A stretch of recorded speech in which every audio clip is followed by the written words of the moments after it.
lang yung kunti-kunting abono, sabog ng urea kung wala ng dahon. Dali lang. Napakasimple.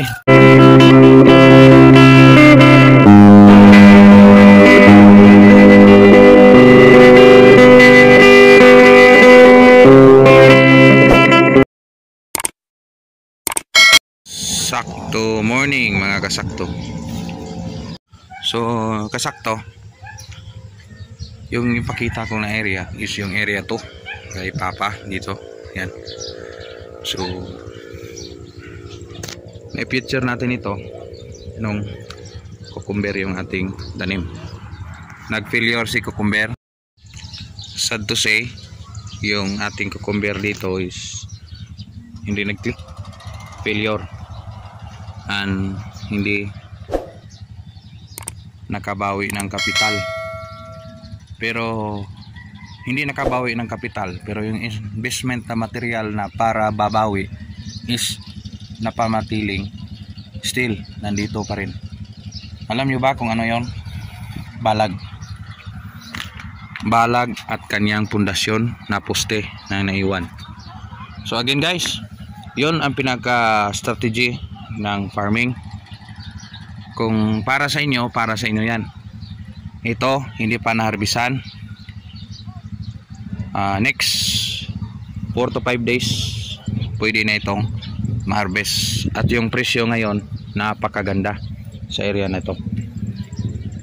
Ang nakaganda lang sa ganitong tanim, pang madalian lang yung beans, hindi ipuan yung buto at kayo lang gumawa, pwede lang kayong gagawa. So bakit tinaniman ang beans? Kasi failure si cucumber, hindi nagtuloy yung kanyang bulaklak. It's because na balutan na ng ganito yung dahon na tuyo. So pag tuyot ng dahon, agad-agad nagdesisyon change crop, another crop. So ito na yung pinalit. So ito may nauna yan.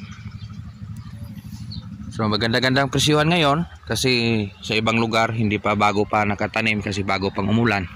Pero in the next 30 days siguro makapag-harvest na sila, o 2 buwan pa siguro sila makarecover, maka-harvest na lang, marami sila. Pero dito sa atin automatic meron na kasi God's blessings, may konti tayong tubig na maidilig.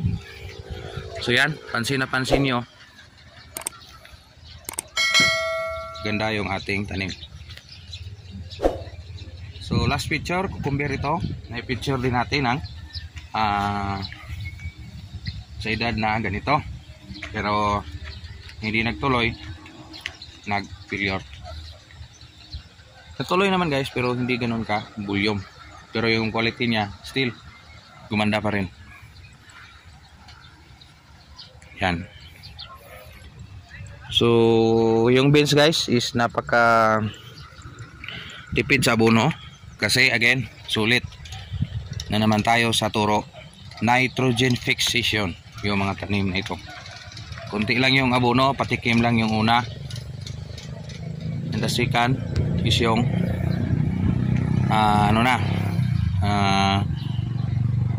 potassium na. Yung nitrogen na kunti lang kasi may nitrogen na siyang dala sa hangin. Again,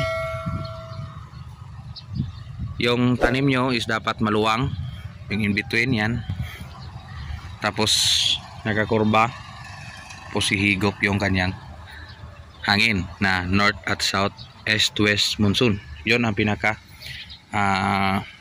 ideal ni Bagyo Beans. Dito sa area nito is mamasa-masa kasi noon palayan ito, umulan, lumabas yung tubig dito, yan, lakas-lakas oh. Pero hindi naman yan guys, curable lang yan kasi kung matagal yan. Pero kung madami siya dyan na area, sana konti lang. So marami-rami ito, more or less dito. Yung seedlings nito is 4 na 1.5 at kalahati. So almost 5. Yan.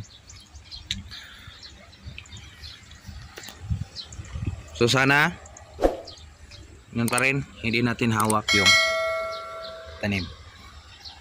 Ano-anong panahon may pagsubok na dumating, Jack, ready na tayo. So yung rason nito, bakit ito tinaniman ng cucumber ng bagyo beans, kasi less gastos na, may balag na, may or trellis, sa iba tawag dito is trellis, may trellis na. So sayang, napaka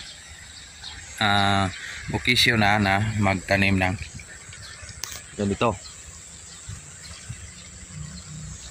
So sa ganitong pagkakataon guys, kung nagsabi kayo sa isang tanim nyo na talo na kayo, huwag nang bahala.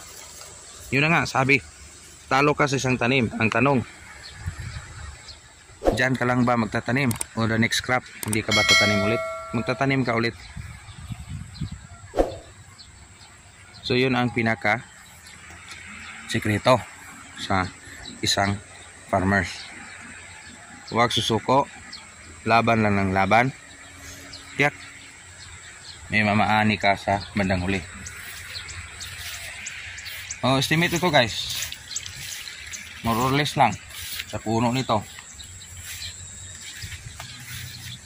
Target lang natin makakuha ng 5 kilos. So sana totoo yan. Kung 5 kilos yung bunga, napakaganda na. Yan.